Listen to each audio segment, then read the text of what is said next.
안녕하세요. 대학 입시 분석과 전략 담당하고 있는 박정수입니다.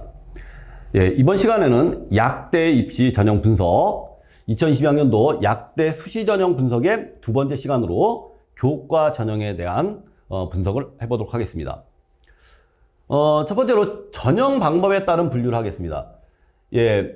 수시에서 약대 교과 전형으로 모집하는 대학은 25개 대학입니다. 그 25개 대학이 전형에 따라서 일괄 전형으로 모집하기도 하고 단계별 전형으로도 모집하는 학교들이 중복되어 있습니다. 대표적으로 고려대 세종 같은 경우 일괄 전형으로 모집하는 교과 전형과 단계별 전형으로 모집하는 교과 전형이 있다라는 거 이렇게 보시면 될 것 같고요. 그래서 일괄 전형으로 모집하는 대학이 23개 대학, 단계별 전형으로 모집하는 대학이 6개 대학입니다. 그러면 일괄 전형이라고 하는 것은 다른 강의 들으셨을 때도 설명이 있었겠지만 이 약대만 고집하는 학생들 같은 경우는 의대, 치대에서 강의를 듣지 않고 이것만 듣는 학생들을 위해서 일괄 전형에 대한 설명을 간략하게 다시 한번 드리겠습니다. 일괄 전형이라는 건 말 그대로 교과 전형일 때 교과 성적만 100%를 반영하는 전형이다. 그래서 교과 성적만으로 줄을 세운다. 교과 성적만으로 줄을 세운다. 그러니까 교과 성적만으로 줄을 세우는데 다른 건 하나도 안 보겠다는 거죠. 교과 성적 100%. 그러니까 정량적으로 학교마다 반영하는 과목들이 다르겠지만 대부분 주요 교과, 국어, 영어, 수학, 그 다음에 과학, 교과를 대부분 반영합니다. 전교과를 반영하는 대학들도 있지만 주요 교과에 어떤 단위수와 등급을 곱해서 각 과목들의 단위수와 등급을 곱해서 그것들 모두 합한 것을 총 단위수로 나눠주는 거죠. 그래서 이걸 갖다 우리 뭐냐면 평균 등급이라고 합니다. 평균 등급.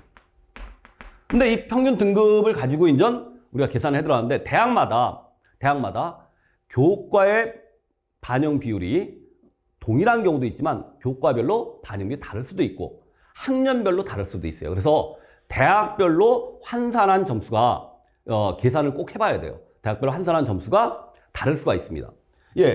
단위수와 평균을 곱해서 모두 더한 것을 단위수의 합으로 나눈다. 그럼 평균 등급이에요. 그래서 쉽게 학생들이 나 주요 교과 국영수과로 뭐 2등급이다 라고 했는데 학교마다 A대학, B대학, C대학이 교과의 반영 비율이 다르거나 학년별로의 반영 비율이 다를 때 똑같이 2등급이 나오는 게 아니라 등급은 2등급보다 더 좋을 수도 있고 나쁠 수도 있고 하기 때문에 대학별 환산 점수를 한번 계산해 볼 필요가 있다. 대학별 환산 점수로 계산한 다음에 내신을 계산한 것으로 그대로 1등, 2등 해서 지원한 자의 100명까지 등수를 쭉 매겨놓습니다. 그래서 그런 다음에 몇 등이냐 뭐 10명 모집했을 때 10등에서 딱 끝나겠죠. 끝나겠어요.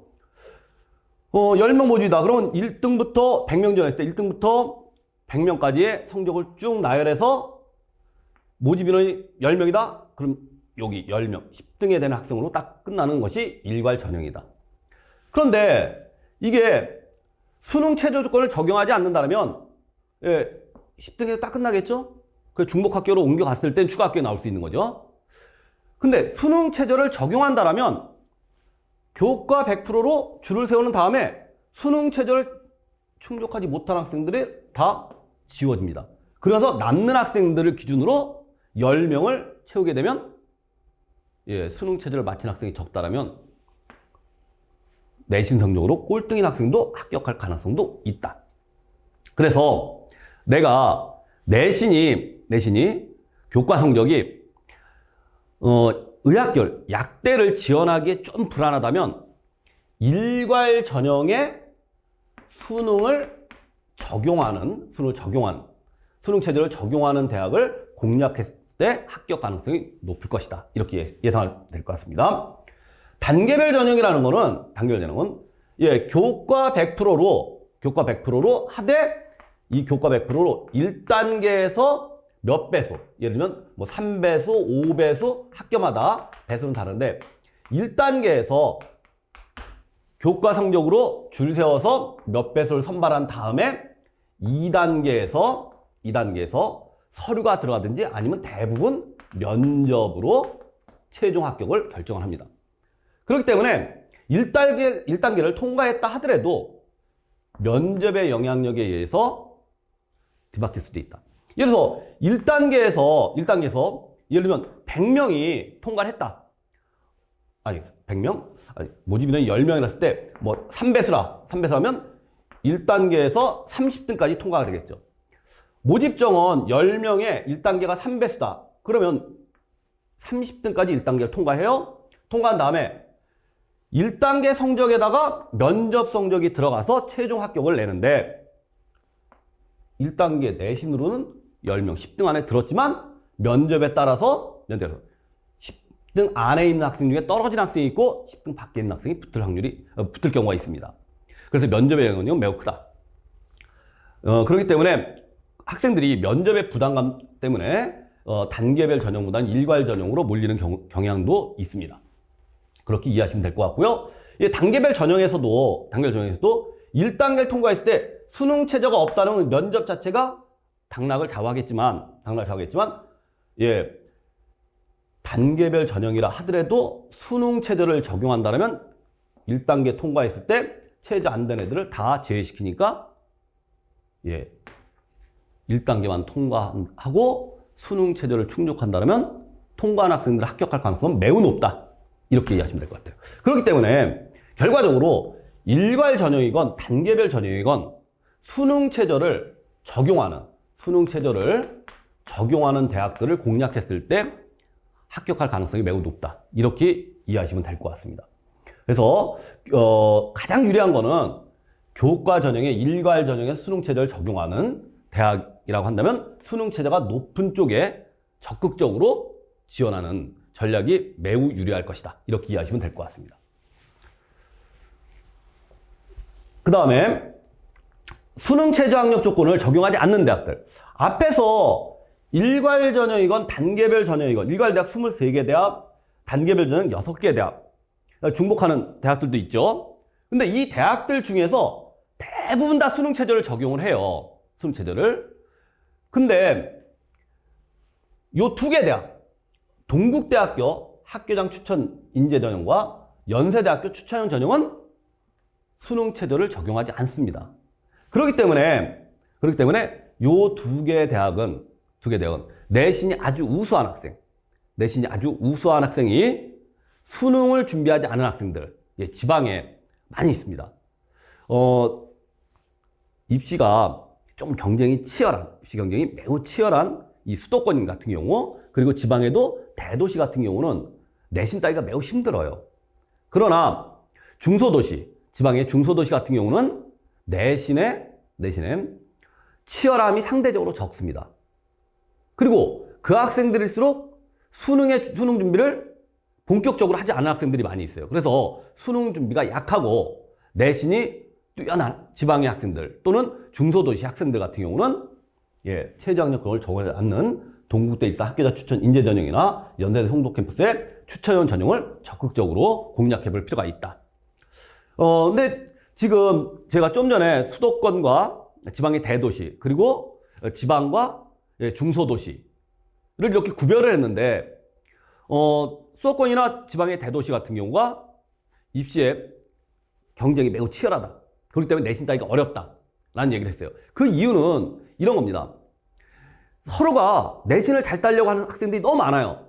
그러다 보니까 내가 좀만 실수하거나 시험 기간 동안에 내가 몸이 좀 아프거나 좀 집중력이 좀 떨어졌다고 한다면 다른 학생이 바로 치고 올라와요. 그래서 내가 1학년 1학기, 2학기 매 학기마다 고르게 등급을 맞기가 쉽지 않다. 이번에는 내가 1등급 맞았는데 2등급으로 밀리고 서로 치열하게 경쟁하다 보니까 최상위권 학생들에서도 1등급 초반이 나오기가 어려운 상황입니다. 그러나 중소도시나 또는 지방의 대학들, 지방의 고등학교들 같은 경우는 입시 경쟁이 상대적으로 덜 치열해요. 왜? 공부에 열의를 많이 갖고 있는 학생들이 숫자가 적다 보니까 내가 일정 정도의 성적을 낸다면 3학년 1학기까지 또는 3학년 2학기까지 등급을 고르게 맞을 수 있다. 그래서 평균 등급이 좀 더 높게 나올 수가 있습니다. 그래서 평균 좀 더 높게 나올 수 있는 입시 경쟁이 상대적으로 치열하지 않은 지역에 입학을 해서 내신을 따고 그래서 내신으로만 대학을 하겠다 하는 학생들이 최저를 적용하지 않은 이런 대학들에 공략하는 게 매우 유리하겠죠. 예. 그리고 아까 제가 단계별 전형을 얘기했을 때 1단계에서 내신으로 내신 몇 배수를 뽑고 2단계에서 1단계 성적 플러스 면접이 들어간다 라고 했어요. 근데 면접에서 당락이 바뀔 수도 있다. 1단계 통과한 학생들 중에. 그렇다 보니까 이 면접에 대한 부담감을 갖고 있는 학생들이 꽤 있습니다. 그래서 면접을 시행하는 대학, 일괄 전형이건 단계별 전형이건, 단계별 전형은 면접을 대부분 시행하는데 일괄 전형 중에서도 일부 면접을 시행하는 학교들이 있어요. 일괄 전형이건 단계별 전형이건 면접을 시행하는 대학들은 면접에서 당락이 바뀔 수 있다는 것을 알고 있고 그런 부담감이 있기 때문에 수험생들이 상대적으로 지원을 적게 하는 경향이 있습니다. 그렇기 때문에 내가 좀 더 멘탈이 좀 강하고 면접에 좀 강점이 있고 면접 준비해서 면접에 참 자신이 있는 학생이라면 면접을 시행하는 대학을 공략했을 때 상대적으로 합격 가능성이 높아질 수 있다. 예. 가천대, 고려대 세경캠퍼스, 대구 가톨릭대, 동국대 일산 캠퍼스, 삼육대 연세 송도 캠퍼스, 우석대, 인제대 해서 하나, 둘, 셋, 넷, 다섯, 여섯, 일곱, 8개 대학. 이 8개 대학들은 면접을 시행합니다. 그렇기 때문에 면접 시행하는 대학에 적극 공략해 볼 필요가 있다. 예. 그래서 이번 시간에는 약대 수시 모집 중에 약대에서의 교과 전형으로 일괄 전형으로 모집하는 대학과 단계별 전형으로 모집하는 대학. 그리고 대부분의 대학이 수능 최저학력 조건을 적용하지만 수능 최저학력 조건을 적용하지 않는 동국대나 연세대 2개 대학 같은 경우 내가 수능 준비가 약하다면 적극 공략해 볼 필요가 있고 그리고 내가 면접에 대한 강점이 있다라면 면접을 시행하는 대학을 지원했을 때 좀 더 합격할 가능성이 높아질 수 있다. 이렇게 교과 전형에 대한 설명을 마치도록 하겠습니다. 다음 시간에는 약대 종합 전형에 대한 설명을 하도록 하겠습니다. 감사합니다.